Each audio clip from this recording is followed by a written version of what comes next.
आज था संडे और मैं जा रही हूँ शादी में, तो उसके लिए मैं जल्दी जल्दी तैयार हो जाती हूँ कि कहीं लेट ना हो जाऊँ। तो मैं, पापा और भैया निकल जाते हैं शादी में जाने के लिए, और मम्मी पहले ही जा चुकी थी नानी के घर। तो मम्मी देखो कुछ इस तरह से तैयार हुई थी। फिर देखा जाकर तो शादी में आधे लोग तो खाना खाकर जा चुके हैं और हम हो गए थे लेट। फिर हमने भी जल्दी जल्दी खाना खाया। फिर खाना खाकर अब मैं लाती हूँ आपको दूल्हे से। तो देखो ये रहे दूल्हे जो कि फ़ोन पर बात कर रहे थे। उसके बाद फिर मौसी लेट आई थी खाना खाने, तो मैंने मौसी की छिपकर वीडियो बना ली और मौसी ये कह रही थी देखकर। उसके बाद मम्मी और नानी जी की चल रही थी कुछ वार्तालाप। और फिर ये खाना खाकर लोग जा चुके थे, अब बिल्कुल खाने का समापन हो चुका था। फिर आती हैं दुल्हन पार्लर से सज कर, और मैं आपको दुल्हन दिखाती हूँ कैसी लग रही है। देखो ये रही दुल्हन, कमेंट में ज़रूर बताइएगा कि कैसी लग रही हैं। उसके बाद फिर मम्मी और नानी जी का चला फ़ोटोशूट।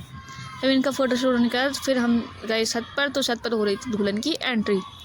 तो दुल्हन की एंट्री होने के बाद फिर कुछ रस्में जो की होती हैं वो होने के बाद फिर अब बारी आई जयमाला की। तो जयमाला हुई।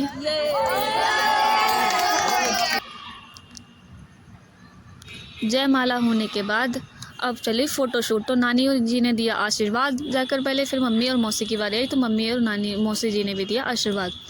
उसके बाद फिर इन त्रिमूर्ति का भी फ़ोटोशूट चला, जो कि मेरे कज़न्स हैं। और फिर हो गया था कुछ झगड़ा शादी को लेकर कुछ। उसके बाद फिर हुई डाल खोलने की बारी। तो देखो डाल ये खुलती है, और मुझे तो पता नहीं क्या होता है इस रस्म में, लेकिन आपको पता होगा ज़रूर।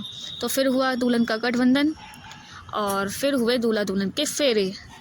उसके बाद हुआ मांग भराई की रस्म, और फिर मंगलसूत्र पहनाने की रस्म। बाकी मिलते हैं नेक्स्ट वीडियो में। Thank you so much for watching, bye.